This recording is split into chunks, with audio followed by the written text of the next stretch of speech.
I don't know whether the one that I feel like was trying harder to do something good should be placed worse than the one that I don't feel like was trying to do something good, or better. Hello, my name is Jo, and today we are going to talk about books I didn't like. So we are going to start with books that I didn't really like, but I would be willing to give another chance to, and go all the way to books that I absolutely loathed and think are terrible and harmful. Obviously, a little disclaimer, if you liked these books, particularly if they're early in the video, this isn't intended to cause any offense. I strongly believe in the DNF, and so I don't often talk a lot about books that I didn't like, so I just kind of went through my reading history and picked out some to talk about. First up, we have The Magicians by Grossman. I read this one quite some time ago, and I actually love the show based on this book series, so I would be really interested to see what I would think on a reread. Part of the reason I didn't like this was because the main character is extremely unlikable,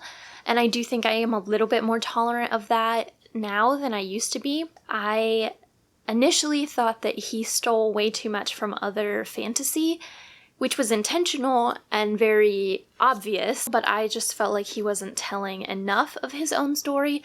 But again, this is one that I'd like to, at some point, try rereading. Second, we have a very polarizing book, the book Normal People by Sally Rooney. This is definitely a favorite, but also I know a lot of people do really dislike Sally Rooney. This is the only Sally Rooney that I have read, so I don't feel like I can really have an opinion on her as an author. But to me, this book was extremely problematic because I felt like I saw a lot of people online talk about it as if it was a romance, rooting for the couple, and I felt like it was portrayed as a very normal thing when I feel like it was basically an abusive relationship. I don't like this book, but as you can see from its place in the list, I would be willing to give Sally Rooney another try. I just wish that people maybe discussed a little bit more in depth the problematic aspects.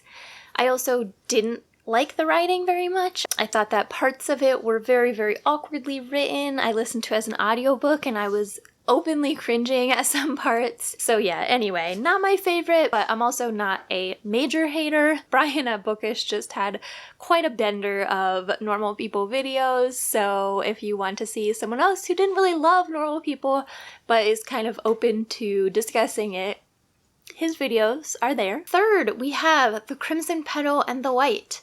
This is a very, very long historical novel. It's kind of a historical romance, but not really. It's more of like historical drama. I could have really, really liked this book, but unfortunately I felt like it was about 300 plus pages too long. This is the story of a sex worker in Victorian England, maybe? Some historical period. Although I did enjoy this book at first, it just drug on for so long. I thought it was a very good idea, and maybe if you like historical fiction more than I do, you might enjoy it more than I did. Next up, we have If We Were Villains by E.L. Rio, I believe. This is a dark academia book, and I felt like this was a very poor copy of all of the dark academia books that have come before. I mean, I know most dark academia kind of takes inspiration from The Secret History, but this literally felt like if someone took a photocopy of The Secret History and then took a photocopy of that photocopy and then a photocopy of that photocopy, and you know how the quality just gets worse each time? That's what I felt like, because for me, The Secret History was capturing because of the richness of the characters. Even though you don't like them, they are very capturing, and the ambiance and just the writing is very good, and I just didn't feel that way with If We Were Villains. I didn't DNF it, so clearly I did like it enough to finish, but yeah, not my favorite. Next, we have Sweetbitter. This is a story of a girl who pretty much up and moves to New York City and starts working in an upscale restaurant as a server. It's like a nice enough restaurant that it has kind of career servers, so you get a lot of education and, you know, wine training and everything. And it's all about the drama. I just remember thinking that it was basically just a story of a girl with no self-esteem going somewhere, getting caught up in a super toxic relationship that is extremely obviously not going anywhere to anyone else, but she somehow can't see that, and then that's it. The only thing that I will say is that the writing of this was very good. You do get very drawn into the setting and everything, and I would read something else by her because I do think that she's a talented author. I just don't think that this plot was worthy of her writing, I guess. Next up, we have the Foundation series by Isaac Asimov. I have read Prelude to Foundation and I DNF'd Foundation. I have read multiple of the Robot series by Isaac Asimov, and I do enjoy those a little bit more. I have kind of given up on reading Asimov, for now at least. So, Foundation is a very foundational sci-fi series, but I cannot with Asimov's writing. So here's just some fun moments that I recorded from Prelude to Foundation. "Aren't you nice?" said Doors, and Selden felt a certain pleasure wash over him. After all, he thought, you can't exchange pleasantries with an attractive woman and feel entirely like a stranger. Doors, despite the bald head the skin cap gave her and the inherent dowdiness of the kirtle, managed to look quite attractive. The stitching on the robe somehow suggested a figure without revealing it in the least. Her belt was wider than his own and was a slightly different shade of gray from her kirtle. What's more, it was held in front by two glittering blue stone snaps. Women did manage to beautify themselves even under the greatest difficulty, Selden thought. And that was just all of it. Like, his characters in this series in particular are just the most arrogant, self-centered, misogynistic, racist men that you've ever seen, and they're not meant to be that way. They're the heroes. And so it was just so hard to read, and it takes itself so seriously. I don't want to spend my time reading it, so I didn't. Okay, next we have Supermarket, which is written by Bobby Hall, which is logic. Why not? So I got the audiobook from the library. Thank God that I did not purchase this book with money, because this is a terrible book. Like, I don't think that this ever would have gotten published if it wasn't by a famous person. There was no point, and the climax didn't make any sense. It was dumb. Don't read it. Next, we have I Am Legend. First of all, very different book than the movie, which I had heard. I hated this book. So for one thing, the zombies are actually more like vampires or like zombie vampires. And so there's a weird like sexual aspect to it. But mostly, this entire book is about how horny this man is because he's the last man left alive. Like, literally, the amount of times that he describes how horny he is to you. Like, I don't care, bud. It's really kind of a novella. It's not very long, but it doesn't really ever have a point. So if that sounds fun, go for it.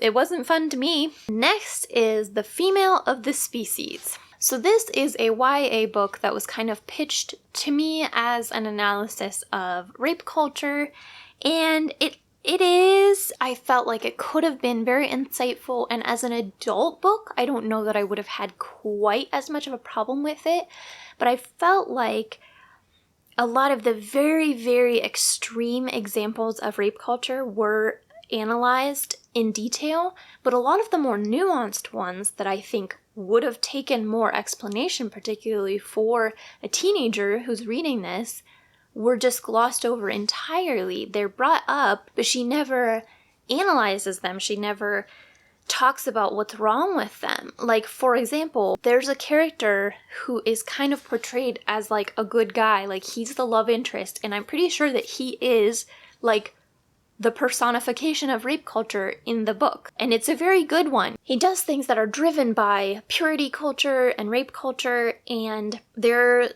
subtle and nuanced, and that's great, except that they're never discussed. He never confronts these thoughts. Nobody else ever finds out about them or interacts with them in any way. They're just presented, and moved on from. And if you're, a teenager who's very aware of this stuff, you're going to pick up on it. But I wouldn't have as a teenager. That would have seemed very normal to me. She just fell short in the most important ways that she possibly could have. Very, very frustrating book for me to read because I felt like, in the end, could have done more harm than good.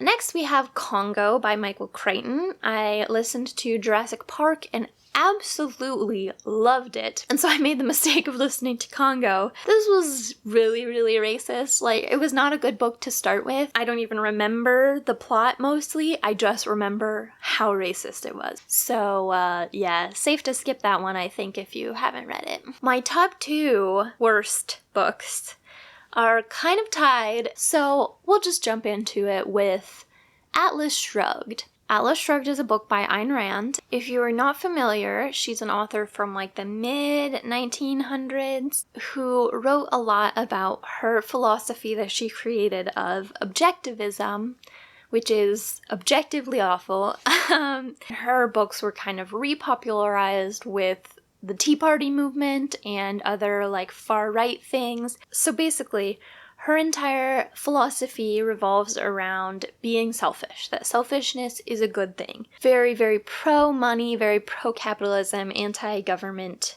intervention in anything. She wrote multiple books on this subject, but Atlas Shrugged is kind of her most famous, I believe, her magnum opus. It is massive. I think it's like 1,000 pages. So I read Atlas Shrugged in high school. This took me absolutely ages to read, by the way, but I started it and then it was just kind of a personal, like, a mission to finish it. I was not going to allow myself to be defeated by Ayn Rand.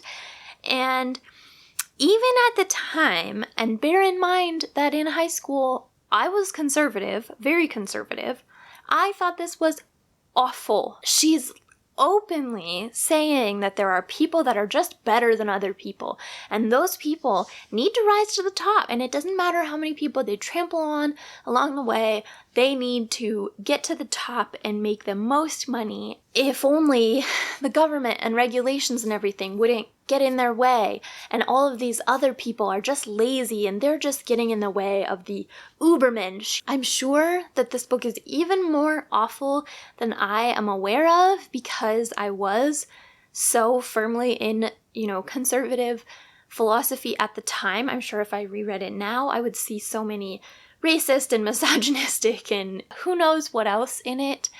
But even at the time, I thought that this was reprehensible and incredibly immoral. So, yeah. It's also just long. Like, it is a very interesting book in some ways, but she just has people go on, like, these philosophical monologues that are, like, 50 pages long. Just awful. The other top book is Herland by Charlotte Perkins Gilman, I think. So I'm a big fan of The Yellow Wallpaper, and so when I found out that that author had written a utopia set in a world with only women, I was like, yeah, I want to read that. So I got it, and it was horrifically, astoundingly awful. And that is how I found out that Charlotte Perkins Gilman was openly eugenicist and very racist and was not ashamed of these things. So first of all, even just as a feminist work, she was struggling. And I get it, this was written a very, very long time ago, so things were very, very different.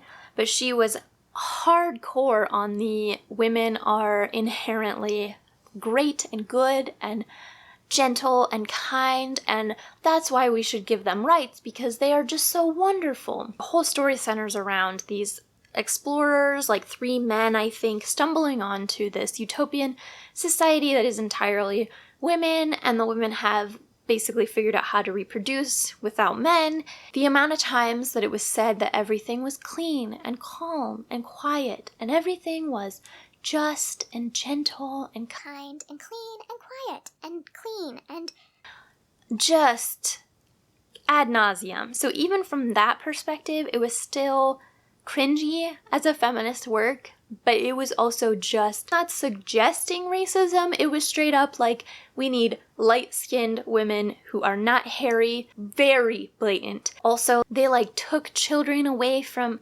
mothers who didn't act the way they wanted to or something. Just all around shockingly terrible. So those were some of the books that I have read in my life that I did not like at all or didn't really like. So if you have thoughts on any of these, or if you want to share some of your least favorite books in the comments, feel free, and I will see you in the next video.